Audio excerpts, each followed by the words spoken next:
Estoy empezando. No, porque luego no entra la señal. Tu puerta cerrarla para que no.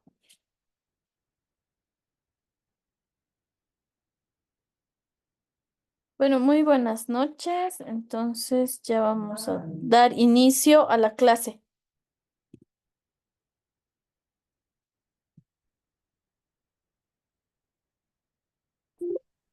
Gracias, doctora. Un favorcito, ahorita se está grabando la clase. ¿Podría comenzar a grabar una vez que inicie la clase? Porque lo han programado directamente ya Muy grabación bien. desde un inicio.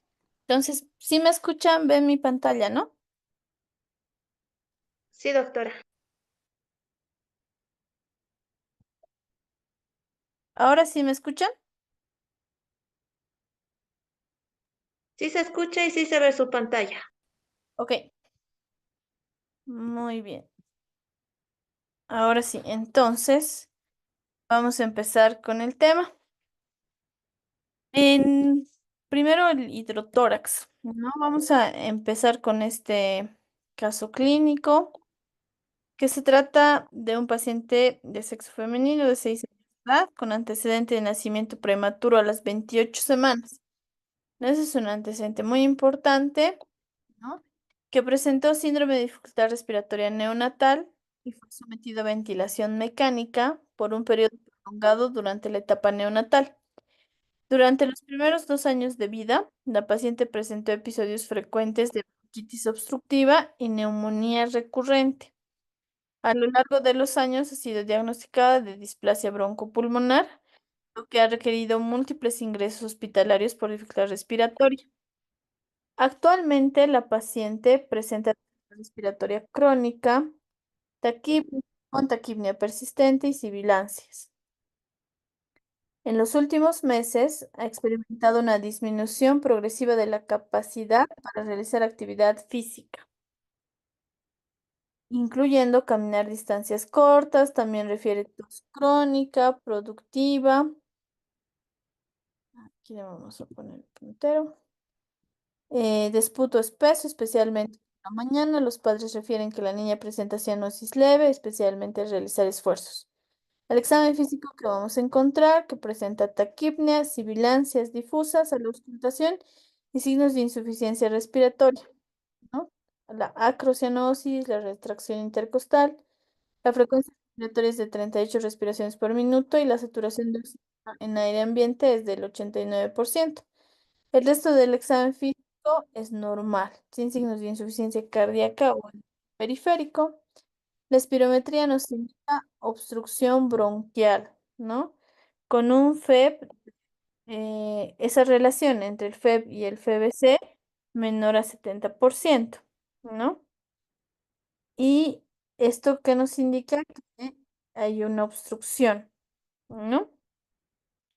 La gasometría, la presión arterial de oxígeno está en 65 milímetros de mercurio, la de CO2 está en 50 milímetros de mercurio, lo que nos sugiere que hay hipoxemia, ¿no? Porque está baja el oxígeno y el CO2 está incrementando. Hipoxemia crónica hipercapnia leve. ¿Qué vamos a encontrar en la imagenología? En la radiografía vamos a encontrar que muestra un patrón de hiperplasia pulmonar, opacidades intersticiales y engrosamiento de los bronquios. En el ecocardiograma está normal, sin signos de hipertensión pulmonar. Entonces, de todos los temas que vamos a ir tocando, vayan pensando en este paciente. Bueno, vamos a empezar con el hidrotórax. El hidrotórax es el derrame pleural. Esta palabra, recuerden muy bien, es trasudado. Por eso viene de hidro, ¿no? Trasudado. Y obviamente vamos a ver así, se ve, ¿no? El líquido, que hay agua. Producido por gradientes de presión anormales del pulmón. Todo nuestro cuerpo tiene un gradiente de presión, ¿no? Que ustedes ya lo saben. Y ese gradiente de presión, cuando está alterado por alguna razón, pues va a haber fuga de ese líquido fuera del espacio en el que debería estar. Y eso nos va a dar el trasudado. ¿Cuáles son las causas del hidrotórax? Generalmente enfermedades cardíacas, renales, hepáticas. Y la obstrucción de la vena cava superior es poco frecuente, pero también nos puede dar, pero esta es la menos frecuente. La más frecuente es la cardíaca, ¿no? También puede deberse secundario a complicaciones de cateterismo, de diálisis peritoneal, de la derivación peritoneal, porque son procedimientos invasivos que pueden generar ese desequilibrio, ¿no? Esa inestabilidad en los gradientes de presión. ¿Cómo se va a manifestar? Las manifestaciones clínicas es que afecta el lado derecho generalmente cuando se trata de problemas cardíacos, pero se va a presentar en ambos pulmones, ¿no? En ambos lados, pero cuando es más por problema cardíaco va a ser más en el lado derecho. También se puede generar vamos a presentar más bien en el paciente edema nutricional, ¿no? Porque las proteínas se están quedando aquí. Entonces, esas proteínas ya no están generando un gradiente de presión adecuado a otro nivel y por eso nuestro paciente se va a edematizar y en la sangre vamos a encontrar hipoalbuminemia. ¿Qué vamos a encontrar en el laboratorio? Al ser un trasudado no inflamatorio, va a haber pocas células, ¿no? No vamos a encontrar cuando saquemos una muestra de ese trasudado, va a haber pocas células, va a haber una gravedad baja, menor a 1, las proteínas totales va a ser menor a 0,5, el lactato deshidrogenasa menor a 0,6, una concentración menor al 66%, ¿no? A eso se refiere. Y cuando tenemos las válvulas de depresión ventrículo-peritoneal, también en este trasudado vamos a encontrar transferrina. Cuando hacemos el estudio de este líquido y encontramos la transferrina, tenemos que sospechar que hay este trasudado también líquido cefalorraquídeo. Por eso es que viene de la válvula de derivación ventrículo-peritoneal. En la gamografía peritoneal vamos a encontrar que hay fugas peritoneo-pleurales, ¿no? Que está yendo del peritoneo a la pleura. Y cuando hablamos del hidrotórax hepático, vamos a encontrar un cultivo bacteriano positivo, un recuento de polimorfonucleares mayor a 250 células por metro cúbico. El tratamiento va a ser de acuerdo a la patología principal. Si es un problema cardíaco, pues tengo que problema cardíaco. Si es un problema de la válvula, pues tendré que retirar esa válvula de derivación ventricular, ¿no? Cuando hay mucha restricción, mucha presión que hace que el paciente no pueda respirar, no hay mucho líquido, sí se puede hacer una aspiración de este líquido, ¿no? Y cuando vamos a hacer la aspiración también, cuando este paciente tiene fiebre y dolor pleurítico, porque está diciendo que este líquido ya no está siendo solo un trasudado que no tiene inflamación, sino que está empezando a ya presentar datos de inflamación y de infección, ¿no? Entonces ahí también tengo que hacer la aspiración porque ustedes saben, absceso drenado, absceso curado, entonces se debe aspirar.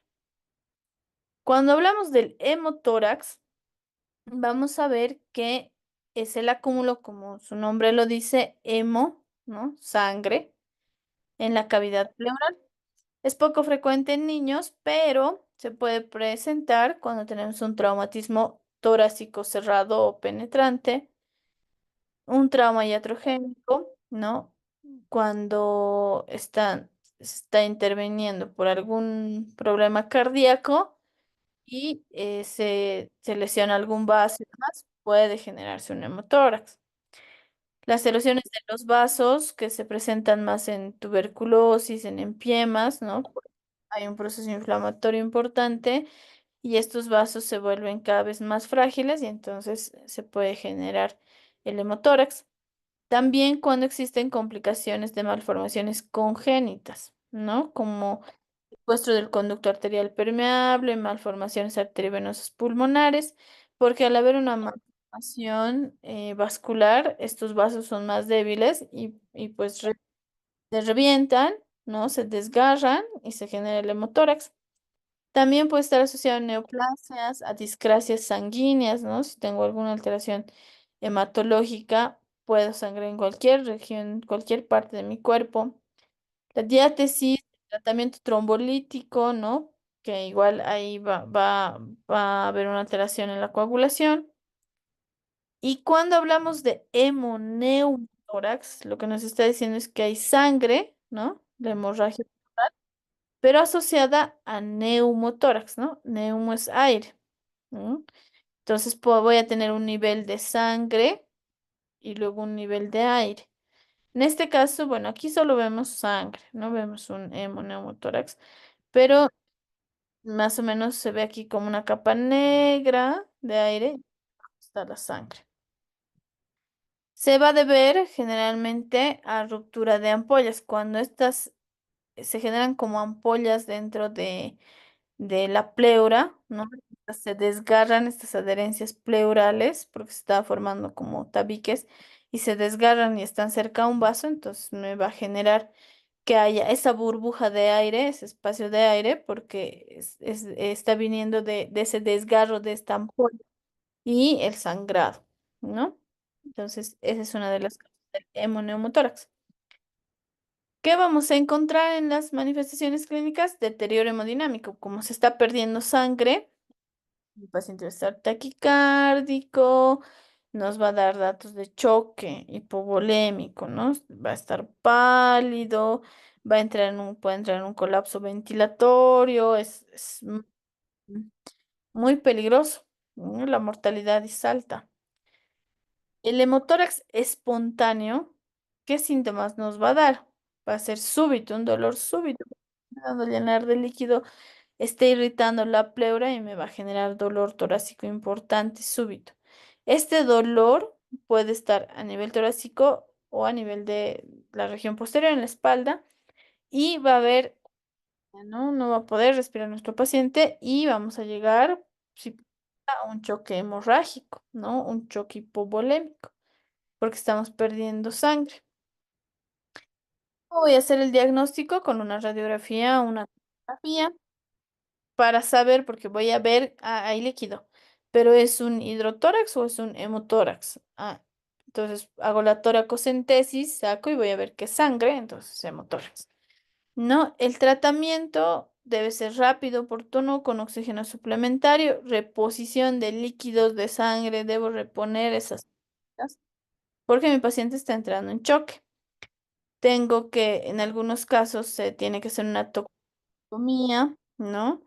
Y entramos a una cirugía torácica, videoasistida sería lo ideal, o en nuestro caso, que generalmente se hace abierto, para encontrar el foco de las hemorragia, donde está empezando la hemorragia y poderla controlar. Y si vemos una malformación, vamos a la embolización de esta malformación arteriovenosa. El kilotórax, como lo indica, es la acumulación de líquido de kilo, ¿no? El espacio pleural, pero de kilo, ¿no? Del conducto torácico o de vasos linfáticos. El kilo viene de los vasos linfáticos y uno de los más grandes está ahí el conducto torácico, ¿no? En la cavidad torácica. Entonces, ¿cuál va a ser la etiología? Lesión del conducto torácico, ¿sí? Que generalmente es por es provocado por nosotros, va a ser iatrogénico, porque cuando entran a cirugías complejas puede haber algún desgarro, una lesión, ¿no? También se puede ver a neoplasias malignas como los linfomas o metástasis de otras neoplasias, aumento de la presión durante el parto, ¿no? Se ha visto que puede estar asociado a algunos síndromes como el síndrome de Down, de Noonan, Turner, generalmente estos por su problema cardíaco de base. También se ha visto cuando hay una alteración en alfa 9 beta 1 donde se ha visto que este grupo de pacientes presenta un kilotoractario, es decir, se resuelve, vuelve a dar, se resuelve, vuelve a dar, porque hay una infección en la estructura, sobre todo del conducto torácico. Y no debemos dejar de pensar en los traumas y en el maltrato infantil cuando hablamos de niños, ¿no? Porque si no fue higiénico, si no tiene estas neoplasias, ¿no? Ahí tengo que sospechar que puede haber otros datos de o un trauma. ¿Qué voy a encontrar en la clínica? Lo mismo que los previos, ¿no? Tos, disnea, torácicas. Pero aquí esto es muy importante. El kilo no irrita, entonces no va a haber dolor. Solo va a haber fricción, ¿no? No va a poder respirar a nuestro paciente, pero no va a sentir dolor. A diferencia del hemotórax, que sí sentíamos dolor, porque la sangre irrita. El kilo no irrita la pleura, entonces no hay dolor. El inicio es gradual, ¿no? Generalmente va a ser lento, pero cuando hay una ruptura, se rompe en el espacio pleural, en la parte del mediastino posterior, ahí vamos a tener, porque al romperse ese espacio, va a haber esa restricción de ese espacio y nos va a generar estos síntomas de hipotensión, hipoxemia, ¿no? Que en ese caso va a ser súbito, pero generalmente es lento, es gradual, hasta que se genera esta ruptura. Y usualmente se presenta en el lado derecho. El diagnóstico, ¿cómo lo hago? Igual, con la radiografía y la tomografía. ¿De dónde está localizado? Ah, la toracocentesis, porque tengo que saber, voy a averiguar blanco, ¿no? Velado, la placa, entonces, ¿qué es? ¿Es hemo o esquilotórax? Entonces, hago la toracocentesis y voy a ver que es un derrame quiloso, lechoso. Era leche como si tuviera aceite, ¿no? Porque va a ser rico en proteínas, en kilo, ¿no? Por eso se ve amarillento y un tanto hemorrágico, ¿no? Un tanto rojizo. Y en los bebés, en los recién nacidos, es transparente. Entonces recuerden esto, ¿no? Es transparente porque ellos no tienen tanta ingesta de alimentos. Solo van a consumir la leche y al momento del nacimiento no consumieron nada y tiene una malformación y tiene esa restricción. Puedo sospechar de un kilotórax y en este caso va a ser transparente y ahí tengo que mandar a un estudio proteínas hay, si hay kilo o no. Generalmente se va a encontrar los triglicéridos mayor a 110 miligramos de cilitro, ¿no? En este líquido que voy a obtener. Y vamos a tener un cociente de los triglicéridos en el líquido pleural y en el suero va a ser mayor a 1. Y el cociente de colesterol en el líquido pleural y en el suero va a ser menor a 1. Y voy a encontrar en este estudio del líquido, voy a encontrar kilomicrones, ¿no? Entonces ahí ya me doy cuenta que es un kilotórax. Puedo encontrar inmunoglobulinas elevadas. Se ha visto que el kilotórax puede tener una recuperación espontánea en el 50%, pero y el manejo puede ser conservador, ¿no? Solo observar si mi paciente solo tiene un poco de restricción, no está muy afectado, le doy una dieta grasas. Cuando hay un poco de restricción, puedo hacer la toracocentesis, ¿no? Se puede utilizar la somatostatina o el ectriotide, ¿no? En una dosis de 1 a 4 microgramos kilogramo hora, bien, o de 10 microgramos kilogramo día subcutáneo. Este es de la somatostatina la dosis y este es del ectriotide. También puedo hacer una embolización percutánea del conducto torácico, porque ya hemos visto que el principal lugar de donde se va a generar el quilotórax es por la alteración del conducto torácico.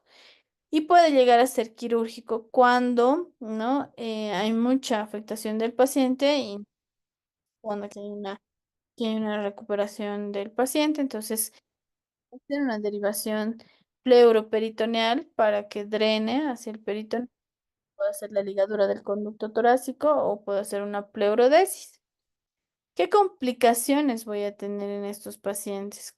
Como está perdiendo triglicéridos, colesterol, proteínas y demás, y yo estoy sacando porque va a haber un patrón restrictivo, entonces saco, ¿no? Con la toracocentesis, estas medidas del kilo me pueden llevar a malnutrición en el paciente. Y también se ha visto que puede estar asociada en pacientes con inmunodeficiencia por pérdida de los linfocitos, ¿no? Y en estos pacientes, esa característica que tienen es que necesitan la toracocentesis de manera crónica, repetitiva. Todo el tiempo están haciendo kilotórax, y se debe sospechar de alguna inmunodeficiencia. Por esta recurrencia de hacer las aspiraciones repetidas, puedo, o más bien nuestro paciente puede presentar infecciones. Y esto se ha visto sobre todo en recién, que incluso se genera un desequilibrio tan importante que puede llegar a la muerte del paciente, ¿no?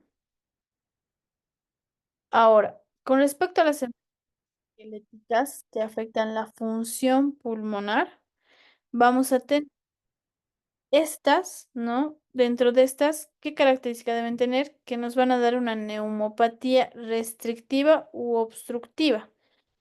Es esquelética, ¿no? Entonces es el intervenir el esternón, las costillas, ¿no? La columna, ¿no? Entonces me va a dar ese patrón restrictivo. Puede haber disminución de la fuerza de los músculos respiratorios o una disminución de la fuerza del rendimiento respiratorio. Tenemos el pectum excavatum o fundibuliforme, ¿no? Como dice su nombre, excavatum, entonces está excavado, está metido el pechito del paciente. ¿Qué es lo que tenemos que ver? Que este estrechamiento, ¿no? Va a estar en la línea media del esternón y tenemos que ver generalmente, ¿no? Se ha visto que puede estar aislado, o sea, no se relaciona con ningún síndrome ni nada, o puede estar asociada a conectivo. Entonces tengo que ver algunos síndromes como el síndrome de Marfan, Ehlers-Danlos, ¿no? Y se ha visto que se presenta en uno de cada 400 nacimientos, entonces no es tan infrecuente. Y la relación mayor en el sexo masculino en una relación 9 a 1. El 90% puede estar asociada a malformaciones congénitas. Es decir, el niño nace así, nace con ese pectoral escapato. Entonces ya desde el nacimiento podemos diagnosticar esto. ¿Para qué nos sirve de esto? Porque tengo que vigilar. ¿Qué manifestaciones me va a dar? Me va a dar ese nacimiento. Puede provocar astenia, dolor, va a haber esa compresión. El paciente nos refiere que siente las palpitaciones, como que estaría más pegado hacia su corazoncito. Entonces siente esa restricción y esas palpitaciones. Pueden tener infecciones recurrentes porque su patrón respiratorio está un poco alterado, entonces no hay buen manejo de secreciones. A la auscultación puede tener sibilancias, estridor, tos. Y estos pacientes, cuando ya me está haciendo este patrón restrictivo, va a haber menor tolerancia al esfuerzo. Entonces son niños que en educación física se cansan más rápido y los papás dicen, ¿por qué será? Y cuando les revisas, tienen su pectoral excavato. ¿Qué genera en los pacientes? También genera un tema de estrés psicológico, porque es algo, algunos se hacen ellos y demás, entonces ahí también hay un componente emocional por esta excavación external, y esto hace que el paciente tenga una postura con los hombros hacia adelante, en la hiposcoliosis, que es como la jorobita, ¿no? También nos puede generar la lordosis dorsal y esta característica de las escápulas aladas. Entonces, como si fueran alitas, ¿no? ¿Qué voy a encontrar? ¿Cómo voy a diagnosticarlo? Al examen. Me puedo ayudar con una radiografía para ver cuánto es la excavación. Hay un índice en la tomografía, el índice de Holler, donde se mide tanto la parte transversa, horizontal, la transversa, ¿no? O anteroposterior. Es- Hay tablas para cada edad, cuán alterado está esta relación, porque de eso va a depender, y además de los otros síntomas, si el tratamiento va a ser quirúrgico o no. Debo realizar un electrocardiograma porque por esta compresión puede estarme generando una desviación del eje derecho y esto me va a dar Parkinson White. También debo hacer un ecocardio donde voy a encontrar un prolapso de la, puedo encontrar la mitral. Y si hago una espirometría, voy a ver un defecto obstructivo de las vías inferiores o puedo ver un patrón restrictivo, ¿no? Que es va en la espirometría. Y puedo ver una limitación pulmonar midiendo el flujo del volumen pulmonar. El tratamiento, si no me genera ninguno de estos patrones, entonces solo es observar. Pero si mi índice está muy alterado, me da obstructiva, restrictiva, sobre todo obstructiva, ¿no? Entonces debo optar por la cirugía. El tórax en quilla es al revés, está más salido, está llaman tórax pollito, de pollito, porque es como el pecho, ¿no?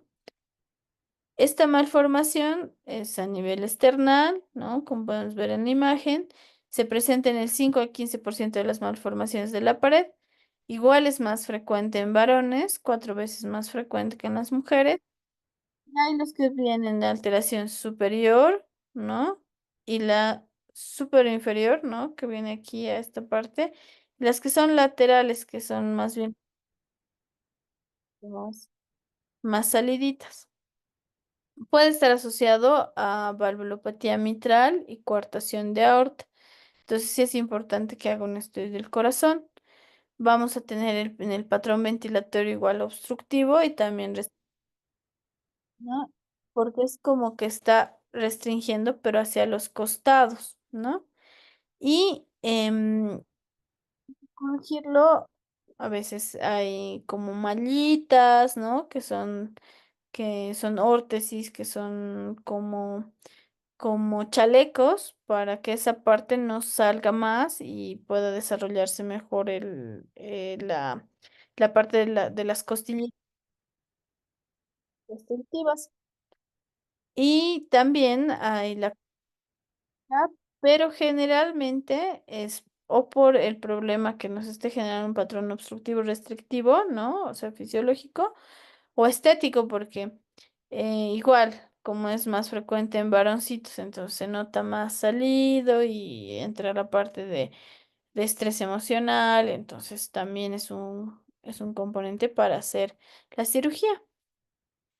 Cuando hablamos de la acondroplasia, todos han debido ver a un enanito, así los llamamos vulgarmente, pero es donde vamos a encontrar una alteración autosómica dominante en por el tipo 3 del factor de crecimiento de fibroblastos. Eso se encuentra en el 95% de los pacientes. Esta alteración es justo el factor de crecimiento de los fibroblastos, nos va a dar esta característica que sean personas más pequeñas y también me va a dar una alteración en la parte pulmonar, por ciento, ¿no? Que generalmente se presenta en niños. Cuando nacen y tienen este patrón, este problema pulmonar, ¿no? Algunos no llegan a sobrevivir. ¿No? Es el mayor porcentaje de los pacientes, entonces incluso pueden llegar a una vida adulta. Se va a generar más las neumopatías en menores de 3 años. Darse también infecciones recurrentes, el cor pulmonar, la disnea, ¿no? Que nos van a dar patrones restrictivos. Existen tres fenotipos, ¿no? El que viene asociado a hipertrofia amigdalar, el que viene asociado a obstrucción muscular de las vías respiratorias e hidrocefalia, por eso algunos niños pueden tener el perímetro cefálico normal. Estas personas, el tamaño de la cabeza puede ser normal, como de un, pero el resto del cuerpo no está desarrollando bien, ¿no? Entonces, ¿vale? Y el tercer fenotipo es la obstrucción muscular de la vía respiratoria sin hidrocefalia. Entonces, el 2 es con y el 3 es sin hidrocefalia y la hipertrofia amigdalar el uno.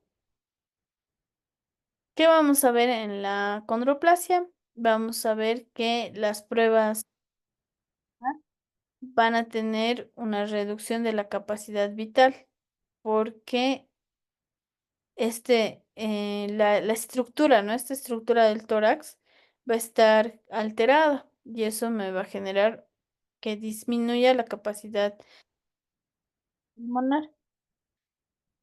Se ha visto que el grado de afectación del agujero con la disfunción respiratoria. Personas tienen la cabecita, como habíamos visto, normal o grande, y se ha visto que muchas vienen asociadas,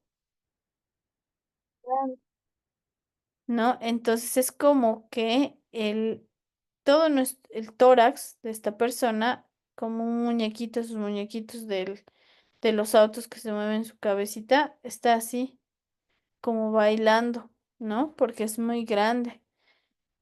Entonces, en esta mayor disfunción respiratoria, porque además sus pulmones son pequeños, pero son funcionales. ¿Por qué? Porque se ha desarrollado normal el pulmón, sin embargo, es más pequeño. Vamos a tener infecciones respiratorias a repetición, entonces tenemos que hacer por la postura, por el tamaño de la cabeza, que genera alteraciones, entonces nos va a dar la escoliosis. Generalmente nos da una hiperlordosis, ¿no? Porque tratan el cuerpo de equilibrar, entonces esa alteración a nivel de la región lumbar nos va a dar la hiperlordosis y por ende la escoliosis. Cuando hablamos de la cifoescoliosis idiopática, ¿no? Generalmente se denomina idiopática porque no viene asociada a síndromes. Es infrecuente, pero se ha visto que afecta más a niñas y se va a presentar en la adolescencia. Entonces los papás dicen, todo estaba bien, ha crecido normal y de repente se empieza la columna a desviar, ¿no? Y esto pasa en los periodos rápidos de crecimiento. ¿Qué nos va a dar? Nos va a dar restricción, ¿no? A nivel de la pared torácica, nos va a dar reducción de la capacidad vital torácica, se puede generar atelectasias y esto nos puede generar también hipertensión pulmonar, porque si, como ven en la imagen, esta desviación está comprimiendo al pulmón, está desviando incluso el corazón, entonces esto genera esos desequilibrios. Vamos a tener deterioro respiratorio mayor mientras más la escoliosis. Entonces, el ángulo de Cobbs se mide en la tomografía, midiendo, si yo hago aquí una línea recta, cuánto se está formando el ángulo. Si es mayor a 70 grados, voy a tener mayor deterioro respiratorio, ¿no? Entonces, eso igual es importante para tomar la medida, el tratamiento, ¿no? Que generalmente, si es mayor, voy a hacer un tratamiento quirúrgico, ¿no? Para corregir esta deformidad. Cuando hablamos de la insuficiencia respiratoria crónica, lo que tenemos que saber es que son pacientes que van a necesitar una atención multidisciplinaria. ¿En quienes se va a presentar con mayor frecuencia? En la prematuridad, ¿no? Porque estos pacientes no han desarrollado bien la parte pulmonar, ¿no? También en pacientes con enfermedades neuromusculares. Cuando tenemos estas enfermedades neuromusculares, el paciente tiene una alteración en los músculos respiratorios, entonces no hay una fuerza. El pulmón ha desarrollado bien, pero no hay esa fuerza que necesito de los músculos para que se genere la ventilación y la insuficiencia respiratoria. Entonces, esto es por estas causas nos va a dar la insuficiencia respiratoria crónica, ¿no? Crónica. Vamos a tener que se presenta de 4 a 6 millones por cada 10.000 niños, ¿sí? Del 12 al 40% puede ser em, estos pacientes que tienen una patología respiratoria crónica, vamos a llegar a la traqueostomía, ¿no? Y de este porcentaje, de estos pacientes que tienen una traqueostomía, el 12 al 40% van a ser destetados o decanulados, ¿sí? Se va a poder retirar la cánula. El 40% de los que reciben ventilación mecánica generalmente reingresan a terapia intensiva o a la necesidad de utilizar nuevamente la cánula. Ahí sí hay alguien que está con el micrófono abierto, por favor. No, va a haber, este paciente va a ingresar en los 3 primeros meses que se ha dado el alta, puede reingresar o a la unidad de terapia intensiva por necesidad de ventilación mecánica o a que se le ponga la cánula, ¿no? Y lamentablemente estos pacientes pueden pueden llegar a fallecer, ¿no? O sea, 34%, porque ya hay una alteración en la ventilación, o sea, ya el pulmoncito está dañado. Se ha visto que se presenta en el 75% de los pacientes con problemas neurológicos. Algunos, por consecuencia de la insuficiencia respiratoria crónica, les deja secuelas neurológicas y algunos tenían ya neumopatías en el 25%, ¿no? Nos va a generar pacientes que tenían un problema pulmonar, nos va a generar la insuficiencia respiratoria crónica. Las modalidades de soporte ventilatorio, vamos a tener la ventilación mecánica domiciliaria, que está, que es lo ideal, digamos, en algunos pacientes crónicos en los que tenemos que hacer un manejo. A veces es difícil tenerlos a los niños mucho tiempo en un hospital porque se pueden contagiar y demás, entonces debe ser la ventilación mecánica domiciliaria que nos va a servir para mantener, ¿no? El aporte de oxígeno y la ventilación adecuada. Vamos a tener también los respiradores domésticos, ¿no? Que deberían ser portátiles, son ligeros, silenciosos. Eso es lo ideal, igual para mantener a estos pacientes, porque como son crónicos, no los podemos mantener todo el tiempo en el hospital. Y hay los que generan un movimiento, ¿no? Con pistones o turbinas que van a ayudar a la ventilación, a que ingresen, ¿no? Que haya este movimiento de la ventilación. Y los que son ya invasivos, como la traqueostomía. ¿No? Muchos de nuestros pacientes en nuestro medio llegan a ser bueno, a tener traqueostomía, ¿no? Y los cuidados que se debe tener con la traqueostomía son la aspiración. Los papás deben aprender cómo hacer, realizar la aspiración de la cánula, porque si me lo meten muy adentro o muy afuera, entonces no vamos a cumplir realmente lo que necesitamos. Este dispositivo tiene que ser adecuado, es decir, que debe ser la cánula adecuada para cada paciente, con el tamaño, ¿no? Porque si está muy grande o muy pequeña, muy suelta, si sale, entonces debemos también tener ese cuidado. Y cuando vemos que ya se está obstruyendo o hay alguna secreción, ¿no? Esa detección oportuna de emergencia lo debe llevar al paciente para que se haga un manejo oportuno y no esperar a que se obstruya, ¿no? Eso igual se les debe orientar a los papás. Y tenemos que tener ¿qué manejo más vamos a tener en cuanto a la ventilación? Que esta ventilación para que sea óptima debemos ajustar el soporte del respirador y la valoración del intercambio de gases. Entonces, para eso inicialmente me puede ayudar las gasometrías, ¿no? Para que pueda hacer esa valoración, cómo estoy manejando ese intercambio de gases, porque si le estoy dando mucho aporte de oxígeno, tampoco va a ser lo ideal, lo óptimo, ¿no? También dentro de esta ventilación, lo que tengo que ver es que mi vía aérea esté limpia, ¿no? Entonces, para eso tengo que lograr que exista una eliminación adecuada de las secreciones.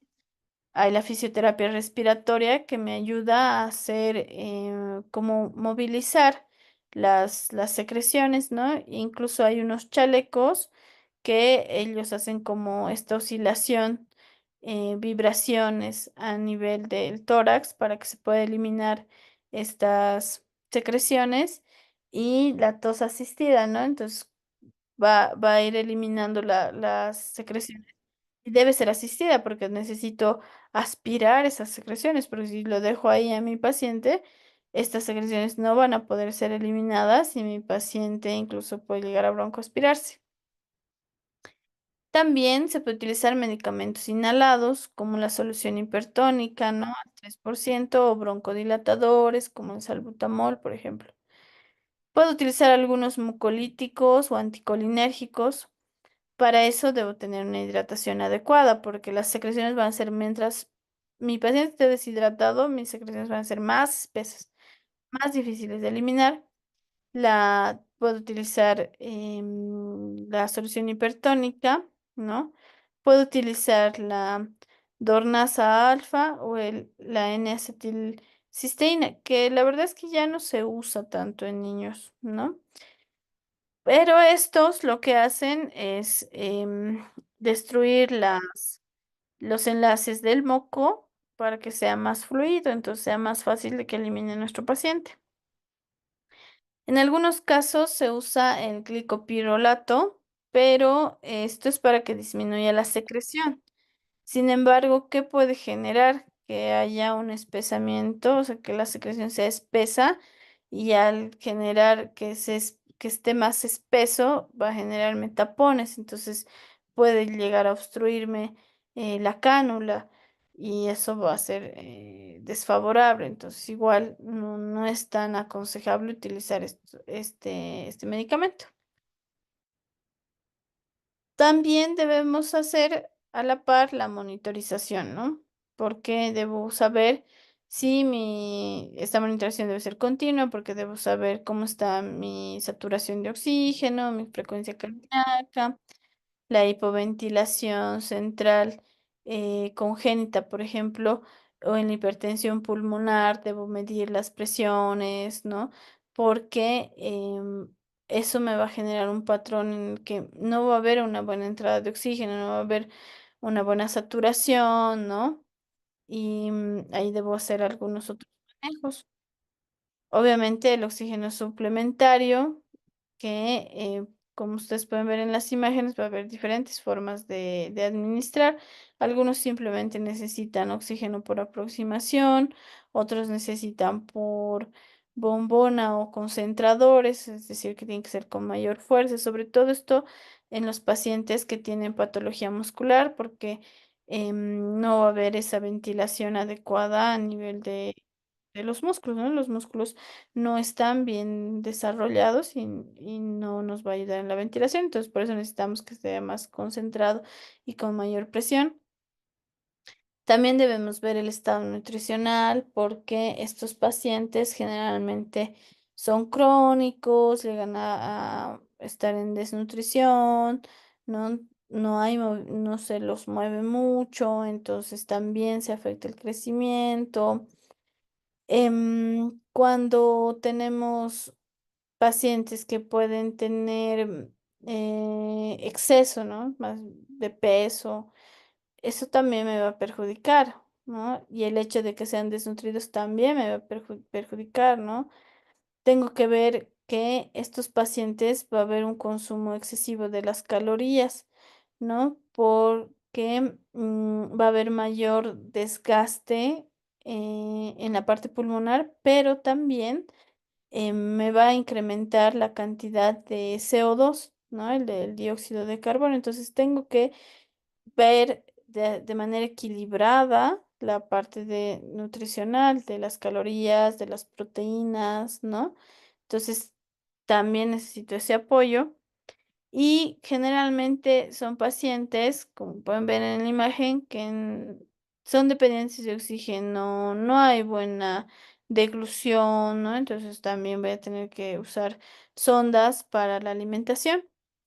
Y la fisioterapia es muy importante porque con la fisioterapia respiratoria, la fisioterapia en otras regiones, de otras partes del cuerpo, me va a ayudar a que no pierdan esta movilidad los pacientes. Muchas veces cuando están mucho tiempo postrados se generan alteraciones en la mielinización, alteraciones en la movilización, en la fuerza, ¿no? Entonces son pacientes que lamentablemente están postrados, luego pueden generar dolor, porque la falta de movimiento al generar la desmielinización nos genera dolor neuropático, ¿no? Y los que tienen sobre todo patología muscular, va a estar afectada esta fuerza muscular, entonces es importante que se haga la fisioterapia todos los días, ¿no? No siempre por un profesional que sea diario, sino los padres también tienen que hacer estas terapias. ¿Cómo voy a, ¿Cuándo voy a considerar el alta de mi paciente? Cuando la familia sepa el manejo, ¿no? Ya sepa hacer esta fisioterapia, sepa alimentarlo, sepa aspirar, existe esa seguridad, esa confianza, ¿no? De que la atención del paciente, si presenta alguna complicación, pueda venir inmediatamente, sea oportuna, ¿no? En algunos casos deben ir a casa con algún personal de salud, como de enfermería, cuando tenemos sobre todo pacientes con ventilación invasiva y la formación a los padres, ¿no? Lo que hablábamos, los cuidados de la traqueostomía, la aspiración, cómo van a manejar los equipos, cómo le van a administrar los medicamentos, qué van a hacer si se obstruye, qué van a hacer si se sale la cánula, ¿no? Entonces, a veces no pueden esperar hasta llegar a emergencias, tienen que actuar en ese momento, tienen que aprender a cambiar una cánula a los padres para hacerlo en el momento oportuno y ya luego lo podrán llevar a emergencias, ¿no? Y todo lo que esté en relación al cuidado domiciliario y a su transporte, porque Igual, ¿cómo lo voy a manejar este paciente? En silla de ruedas, sentado, echado, cómo debo manipularlo y demás. Entonces, cuando tengo todo esto ya asegurado, puedo darle el alta. ¿Qué cuidados debemos tener? Sobre todo de las infecciones. Entonces, siempre, ¿no? Lavado de manos, que siempre repetimos en todo momento. Donde vamos a ver por qué estas infecciones pueden generarnos una traqueitis, una bronquitis, neumonías, ¿no? Entonces, muy importante recalcar eso a los padres. Cuando aspiren, mejor se utilizan guantes estériles, ¿no? Las infecciones, si van a ir, hay las infecciones de la comunidad, y las hospitalarias. Si va a estar en un ambiente hospitalario, obviamente tiene mucho riesgo de contagiarse de estas infecciones. Pero en la comunidad hay que igual recomendarles a la familia, ¿no? Que no le visiten familiares enfermos o que si alguno está resfriado, que tome todas las medidas, uso de barbijo y todo lo demás, ¿no? Generalmente estas, las de la comunidad, pueden ser virales por todos estos virus, ¿no? El adenovirus, influenza, rinovirus, el parainfluenza, pueden ser bacterianos, los gram negativos, ¿no? Independientemente de cuál sea el virus o la bacteria, una infección en el paciente que tiene una insuficiencia respiratoria crónica, muchas veces puede llevarlo hasta terapia intensiva. Entonces es muy importante recalcar ese cuidado. Vamos a ver que hay esta infección, obviamente fiebre, va a haber deterioro respiratorio. Entonces los papás dicen, estaba solo con 1 litro de oxígeno y necesita 3, 4 porque está desaturando, ¿no? Si le hacemos un examen de sangre, vamos a ver que hay leucocitosis. Y si vamos a ver al aspirar, los papás se tienen que dar cuenta que está mucopurulento, ¿no? Y si hacemos, muchas veces tomamos muestra de esta secreción y vamos a hacer una tinción para determinar qué germen, qué bacteria está invadiendo, y eso nos va a ayudar a dar un manejo rápido y oportuno a nuestro paciente. Tenemos que diferenciar de la colonización de la infección. Cuando tengo fiebre, deterioro respiratorio, es una infección. Pero si solo mi secreción está un poco espesa, pero no tengo ningún síntoma y yo digo, no, quiero hacerle un estudio, me puede salir algunas bacterias, pero solo es colonización, no es una infección. Entonces, lo único que debo hacer a veces es cambiar la cánula, porque ya esa cánula está contaminada, pero no me está generando todavía una infección, ¿no? Y lo que se debe explicar es esto, ¿no? Reportar cualquier eventualidad de deterioro. O sea, siempre deberíamos tener una unidad de cuidados paliativos para estos pacientes que vayan a domicilio o que estén pendientes de ellos para que cualquier eventualidad se pueda resolver rápidamente y nuestro paciente no llegue a esta terapia intensiva. ¿Cuándo está mi paciente apto para la desconexión del ventilador? Cuando ya hemos reducido los parámetros, ¿no? Ventilatorios, mi paciente ya tiene esfuerzo respiratorio, entonces lo voy bajando gradualmente hasta lograr su retiro. Tengo que ver factores adicionales como el aumento de peso, ¿no? La conducta, el nivel de energía, los patrones de sueño, ¿no? No solo es cómo está respirando, sino todo lo demás, ¿no? Si mi paciente no está con buena ganancia de peso, no estamos con un buen manejo, puedo fracasar, ¿no? Y voy a volver a tener que instalar la ventilación. Entonces, para no fracasar, debo también considerar estos aspectos. Generalmente se presenta en niños de 2 a 5 años, ¿no? Y vamos a tener, cuando mejora las condiciones de la parte de la fuerza muscular, sobre todo, ¿no? Si era un paciente con escoliosis, le hemos operado, vamos a corregir el tronco, ¿no? Ya está corregido, ya no hay el factor que me generaba la necesidad del ventilador también es apto para desconectarlo. En los pacientes que no había esfuerzo en la parte muscular y ahora está mucho mejor ese esfuerzo ventilatorio, entonces también puedes retirarlo porque esto me va a dar que haya una mejora en la reserva respiratoria. Entonces, en esos aspectos puedo desconectar el ventilador.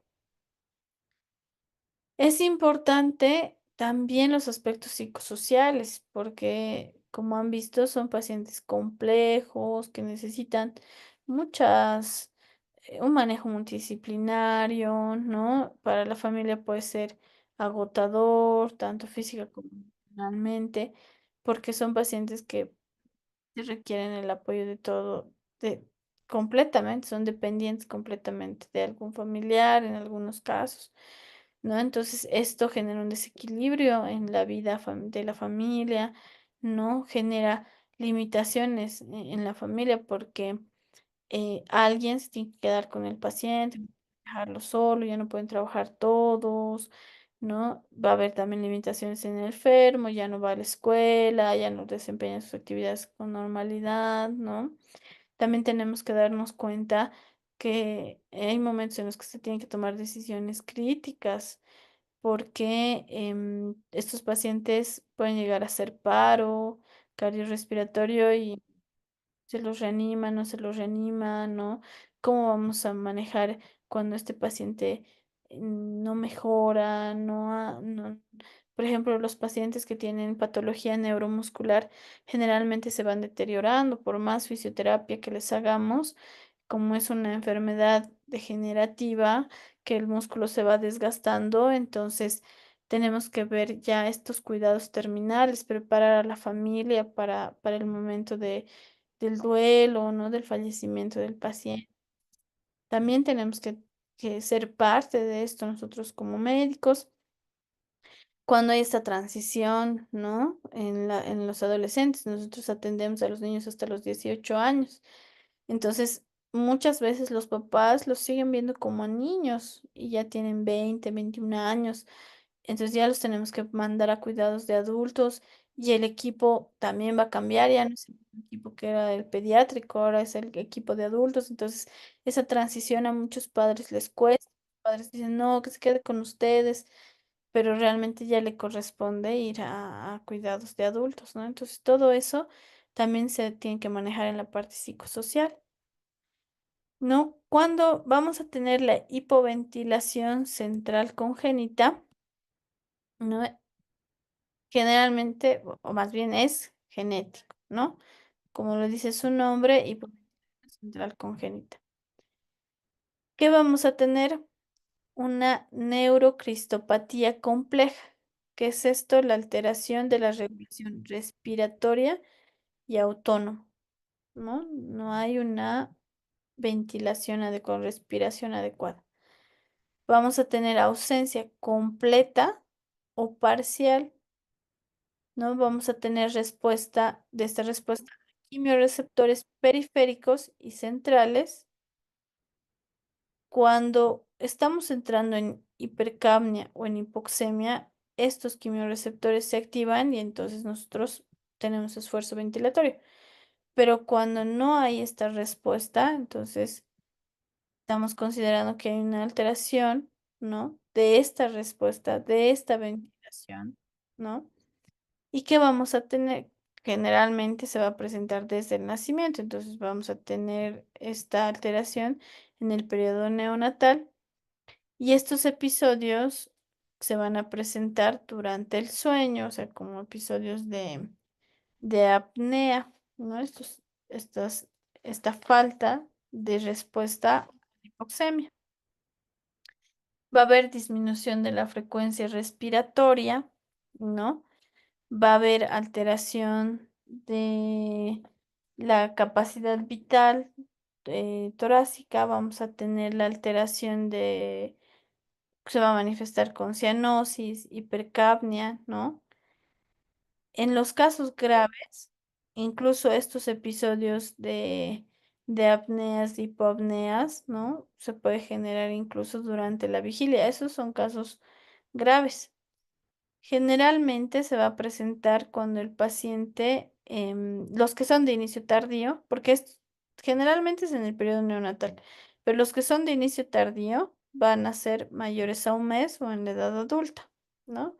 Cuando hay esta falta de respuesta. ¿Qué gen va a estar afectado? El gen PHOX2B, que o puede haber una mutación de novo, puede ser hereditaria, pero puede haber también una alteración de novo.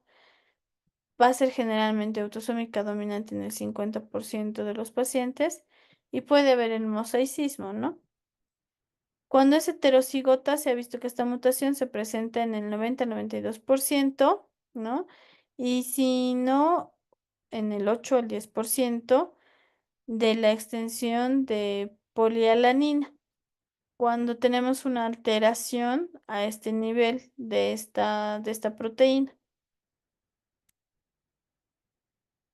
Estos pacientes van a tener una dependencia al respirador, va a haber la alteración secundaria a esta falta de respuesta, como habíamos dicho, del CO2 y del oxígeno, ¿no? De la hipoxemia.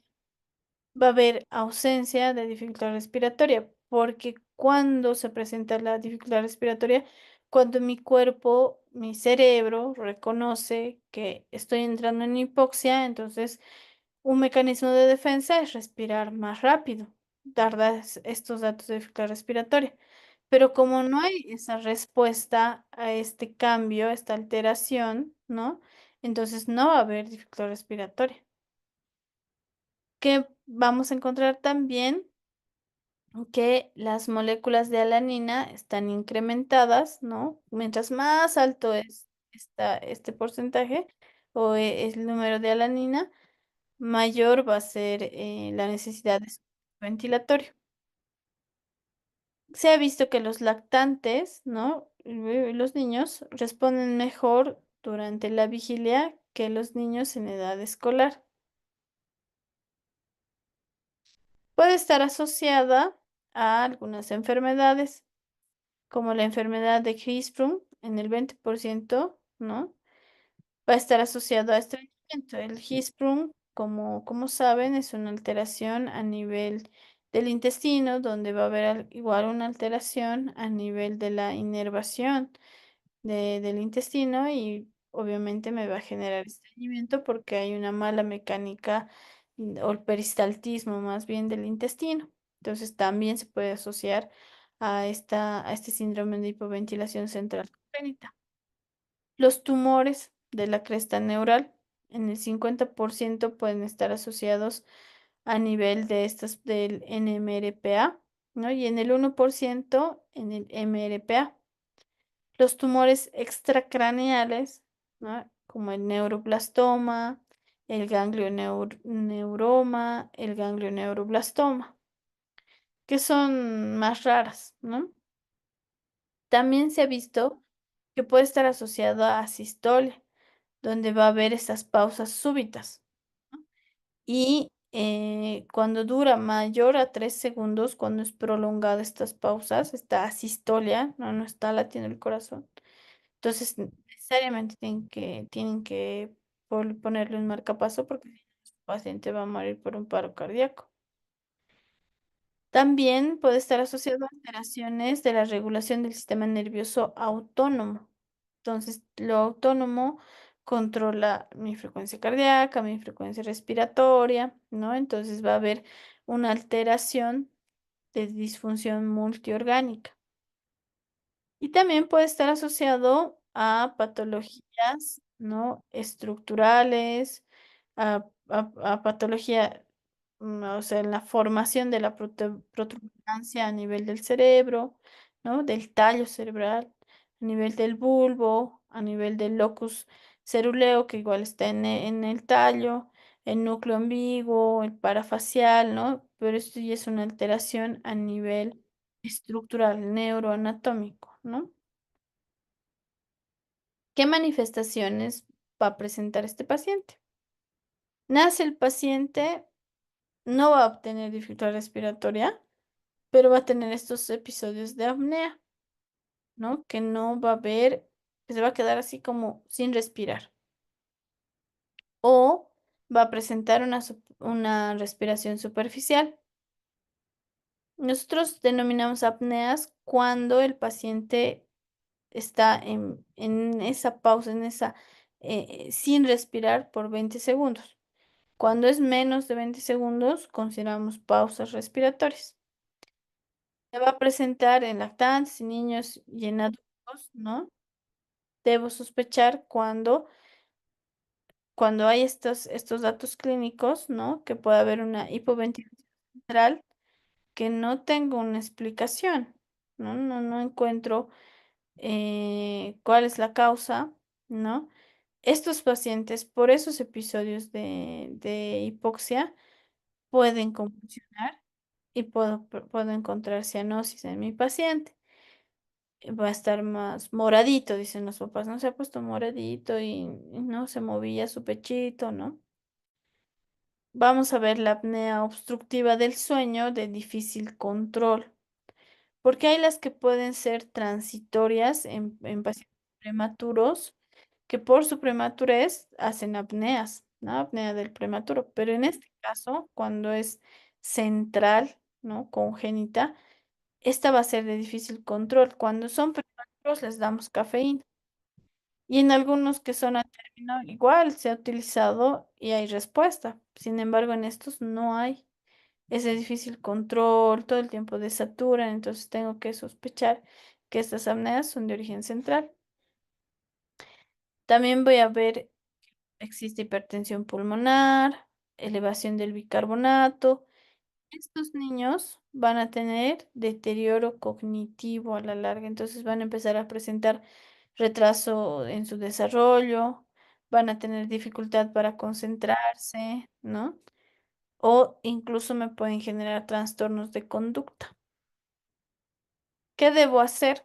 El tratamiento es el soporte ventilatorio, ¿no? Para mejorar esta ventilación, puedo utilizar estimulación diafragmática con electrodos en el nervio frénico, ¿no? Puedo utilizar el soporte ventilatorio por la noche porque generalmente se va a presentar durante la noche, como habíamos visto. Y si son casos severos, lo mejor es hacer una traqueostomía. Con la traqueostomía yo logro una mejor entrada de aire, ¿no? Y puedo evitar que mi paciente haga una apnea severa y que le lleve a un paro cardiorrespiratorio. Debe estar monitorizado. Obviamente, como es algo crónico, lo mejor es que sea domiciliario, ¿no? Y generalmente cuando tengo que ver que estos pacientes no responden a enfermedades respiratorias, es decir, que no tiene una enfermedad como una neumonía. No tiene mi paciente neumonía, entonces está tratando de una hipoventilación central, porque si tengo alguna patología en el pulmón, entonces es por la patología pulmonar, ¿no? ¿Y cuándo lo voy a mandar a domicilio? Cuando no tenga estas patologías, porque si tiene una patología pulmonar asociada a esto, mi paciente no puede ir a domicilio, ¿no? Em, y esto de simplemente con el ejercicio, es decir, que cuando hacen hiperventilación cuando hacen mayor ejercicio, entonces sí puedo hacer una monitorización en domicilio, ¿no? Porque puedo controlar en el momento en que está incrementando el ejercicio, ver su saturación, mejorar de oxígeno, ¿no? Y puedo utilizar el CAF, ¿no? Que es en casos, va a ser una conexión. Generalmente se usa durante el sueño, se ponen las cánulas nasales, ¿no? De alto flujo, ¿no? para que durante el sueño mi paciente no entre en hipoxia.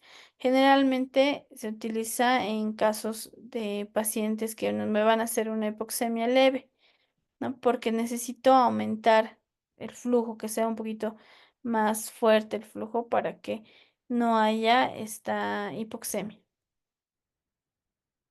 ¿Qué otras enfermedades pueden afectar la vía respiratoria? El mielomeningocele o la malformación de Arnold-Chiari, ¿no?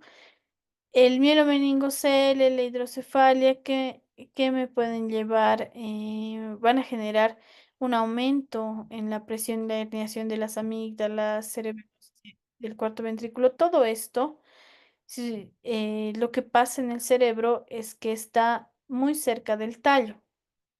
¿No? Cuando estoy estos espacios por la hidrocefalia, por la herniación de la amígdala cerebelosa o porque hay el incremento del cuarto ventrículo, del espacio del cuarto ventrículo, igual secundario a la hidrocefalia, están empezando a comprimir el tallo. Y el tallo cerebral lo que genera, lo que me ayuda más bien, es en las funciones vitales, en la frecuencia cardíaca respiratoria. Entonces, si está comprimiendo, también se va a afectar la parte respiratoria. ¿No? La presión directa sobre el núcleo respiratorio o el aumento de la presión intracraneal por la hidrocefalia, ¿no? Entonces todas van como dirigidas a esto, está presionando, ¿no? ¿Qué se debería hacer? La descompresión, ¿no? De la fosa posterior de la hidrocefalia. Si es hidrocefalia, entonces vamos a poner una válvula de derivación ventrículo-peritoneal. Si es un tumor, si hay la herniación, incluso por la herniación de la amígdala cerebelosa, un paciente puede llegar a fallecer de manera súbita, porque se va a comprimir estas funciones vitales, estas áreas que cumplen las funciones vitales, y mi paciente puede llegar a fallecer. Por eso en los pacientes que tienen un Arnold-Chiari importante, una malformación de Arnold-Chiari, que es el aumento en la región posterior, ¿no? De este espacio, da lugar a que se hernie más fácil la amígdala. Entonces debo tener mucho cuidado en estos pacientes, debo hacer el seguimiento. También se ha visto que puede estar asociado al síndrome de obesidad con hipoventilación. ¿No? Porque se ha visto que los pacientes obesos van a tener también alteración, van a tener una hipoventilación central, ¿no? Sí, bueno, todos hemos visto a una persona obesa que tiene mucha dificultad para respirar cuando camina, ¿no? Va a tener, durante el sueño va a tener hipersomnia y esto nos va a llevar a dolores de cabeza, cefalea. Y esto, el que tengamos hipoventilación sostenida, me va a llevar a un deterioro cognitivo, a la vez que se va a afectar el corazón y el pulmón, ¿no? Por eso me va a dar un cor pulmonale, me va a dar una hipertensión pulmonar, puedo llegar a tener una alcalosis metabólica, ¿no? Que me va a dar una acidosis respiratoria, porque estos pacientes todo el tiempo van a estar hiperventilando para compensar esta hipoventilación. Y eso me va a dar mayor eliminación de CO2 y me va a llevar a la alcalosis. ¿Cuál es el manejo? Usar el CPAP, ¿no? Durante el sueño, porque en esos episodios, durante el sueño, estos pacientes pueden llegar a ser episodios de apnea que pueden ser severos, que nos puede llevar a un paro cardiorrespiratorio. También, cuando hablamos de la hipoventilación alveolar adquirida, ¿no? Se va a presentar por lesiones traumáticas, por isquemia, ¿no? Sí, infartos, ¿no? Procesos inflamatorios del tronco encefálico o tumores encefálicos. Entonces, estos son centrales, ¿no? Esta apnea me va a dar qué característica, qué alteración, qué signo, qué síntoma me va a dar la apnea obstructiva del sueño, ¿no? Igual que las otras. Pero en este caso es adquirida porque es algo externo, es algo que recién se está formando. Vamos a tener que en el 27% vamos a tener una alteración del sueño y se va a presentar en los niños de 2 a 8 años. va a haber en estos pacientes lo que se va a presentar, lo que se genera es una alteración en el área transversal de las vías aéreas superiores, ¿no? Que estas al estar reducidas va a aumentar la necesidad de, más bien vamos a aumentar la necesidad del volumen de respiratorio, ¿no? De la entrada de aire, de la vía aérea, perdón. Y esto va a hacer que disminuya la actividad de los dilatadores de la faringe. En esto va a tener que ver mucho el tamaño de las amígdalas o de las adenoides. Por eso la vía aérea superior es la que está afectada. Cuando yo tengo las amígdalas muy grandes o las adenoides, me van a obstruir esta vía, ¿no? Y no va a haber buena entrada. Entonces son pacientes que generalmente van a roncar, y si no duerme bien mi paciente, este paciente no se va a poder concentrar durante el día, entonces va a tener problemas para aprender, ¿no? Dificultades escolares, incluso nos generan trastornos de conducta. Este paciente puede estar todo el tiempo cansado, irritable, ¿no? Porque su sueño no está siendo adecuado, porque no está habiendo una buena entrada de aire, ¿no? ¿Cómo vamos a diagnosticarlo? A través de una radiografía, porque ahí voy a poder ver las adenoides y si veo que estas están grandes, entonces lo derivo al otorrino para que se haga un tratamiento quirúrgico. Puedo hacer una polisomnografía donde me va a determinar si hay una alteración obstructiva o me va a dar una alteración neurológica, porque también estos pacientes diferenciales que pueden estar convulsionando durante la noche y que por eso hacen episodios de apneas, ¿no? De apneas obstructivas del sueño.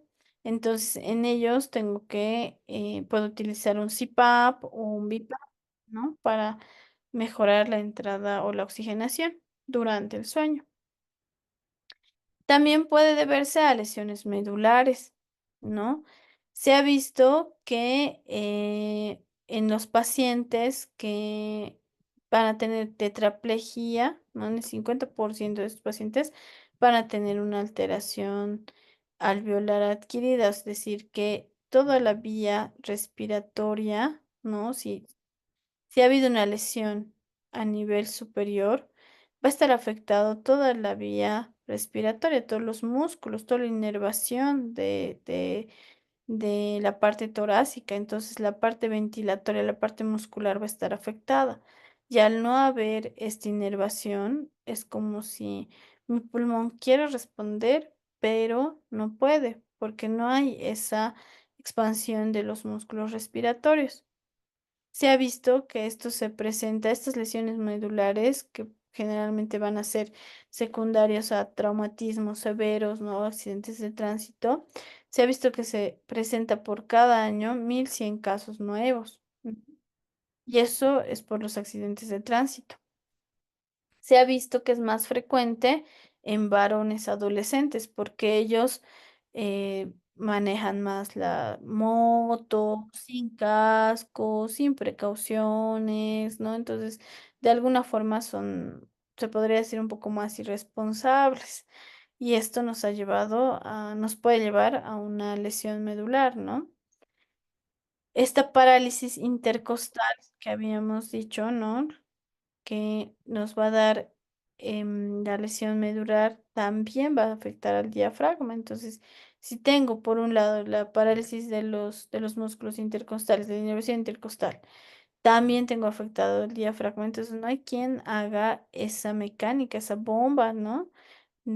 Entonces no va a poder respirar mi paciente y son pacientes que van a requerir traqueostomía o van a requerir una ventilación mecánica para toda la vida, porque un paciente que tiene tetraplegia, ¿no? Que todo está afectado, las extremidades, en realidad todo el cuerpo está afectado, no, es como si estaría en un estado, algunos lo dicen, atrapado en un cuerpo, ¿no? Porque estas personas, algunas sí te pueden, te miran, es como si te hablaran con los ojos, pero no pueden ni hablar, ni alimentarse, ni moverse. Entonces realmente es muy triste estos casos, ¿no?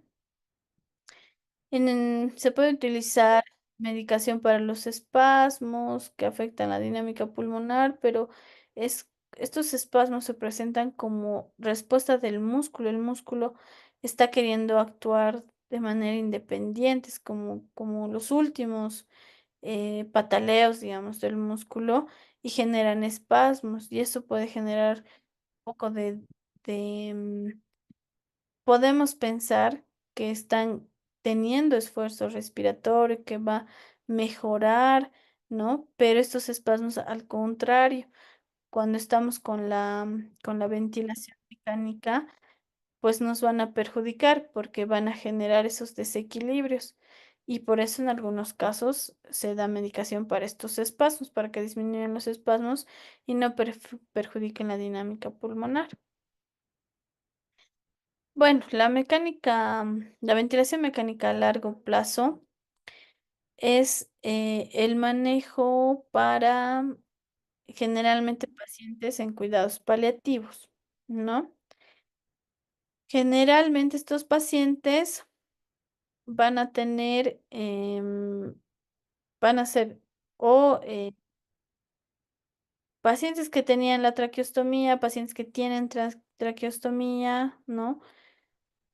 Ellos van a tener esta ventilación no invasiva, ¿no?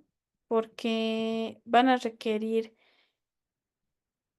que se vigile, o sea, que estos pacientes que están postrados, que están en cuidados paliativos, que van a requerir un manejo, prácticamente es como un paciente en estado vegetal, ¿no? Estos pacientes pueden presentar más bien úlceras por presión, entonces debe ser cambios de posición cada 3 horas. Debemos ver otro, o sea, debemos ver al paciente en íntegro. También aquí va a entrar la parte de las sondas, porque son pacientes que no van a controlar esfínteres y ver la necesidad de ponerle sondas para la alimentación, para la vejiga. Son pacientes que no van a tener, que pueden hacer retención urinaria, ¿no? Entonces, realmente son pacientes de mucho, mucho cuidado, los que van a necesitar esta ventilación, van a necesitar estar monitorizados todo el tiempo, ¿no? Se utilizan capnógrafos, ¿no? Para ver la cantidad de CO2 y en base a eso hacer un control del aporte de oxígeno. Pero podemos utilizar un monitor para controlar la saturación, la frecuencia cardíaca, ¿no? Vamos a tener los cambios de tubos en T con frecuencia.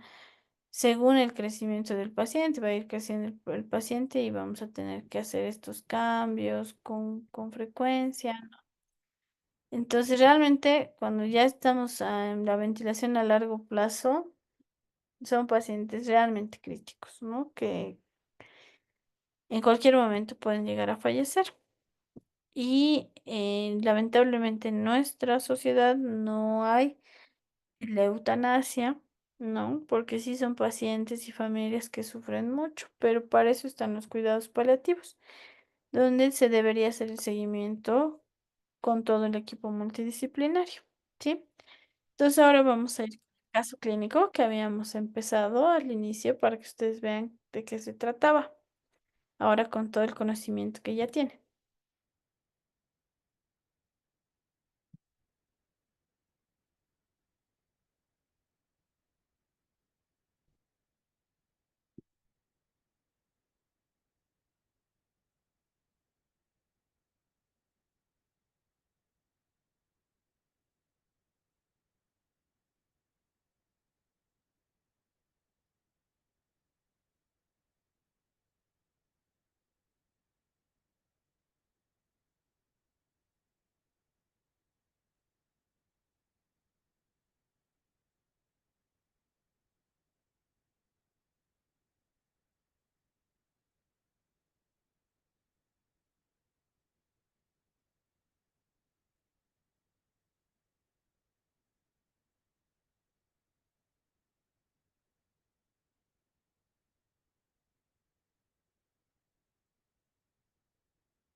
Su audio está apagado. Ahí, ¿cuál es la respuesta? Vamos, chicos.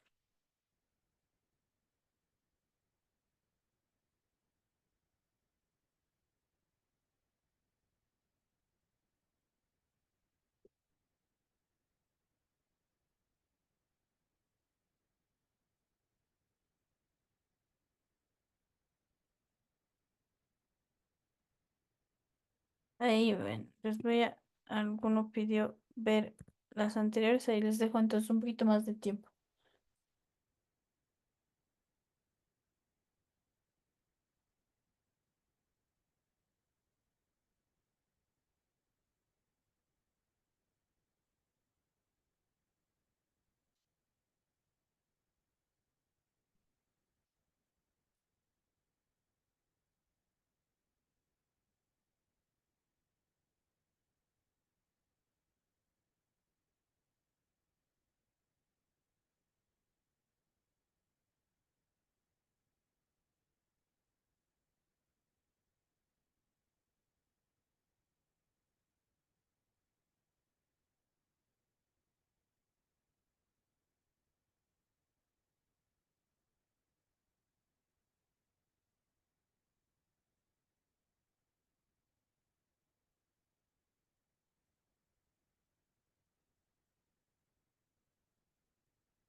Bueno, prematuros, ¿no? Esa es la palabra clave. Vamos.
Ahí la respuesta es D, ¿no?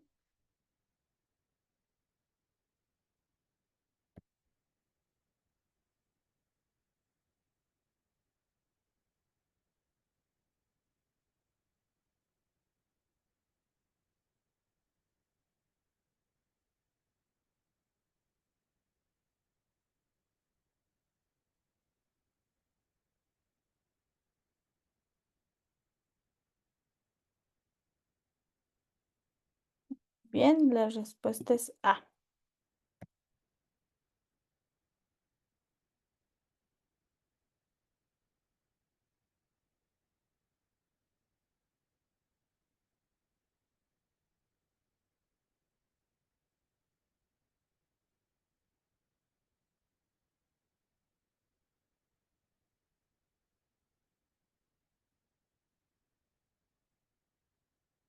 La respuesta es B, porque depende de la causa.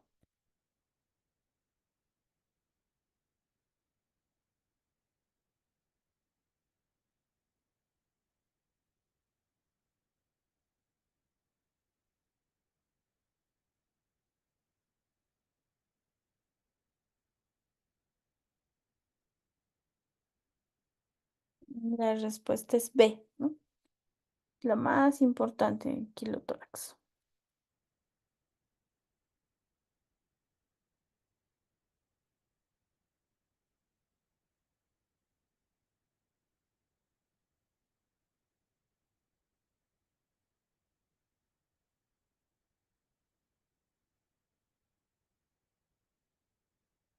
Muy bien. La C no causa dolor, ¿no?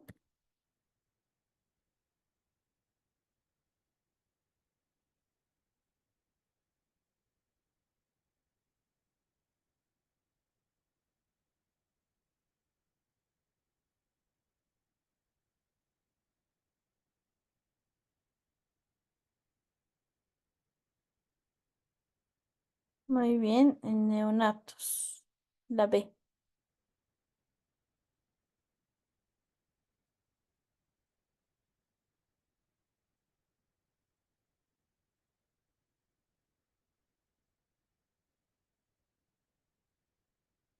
La obstrucción de la vena cava superior, ¿no? Es la menos habitual. Muy bien. Entonces, em, espero que les haya quedado claro. Eso de la frecuencia era de 4 a 6 por 10.000. Sí, ahí se metió esos millones. ¿Listo? Entonces, hasta la próxima, chicos. Sigan estudiando, que les vaya muy bien. Buenas noches.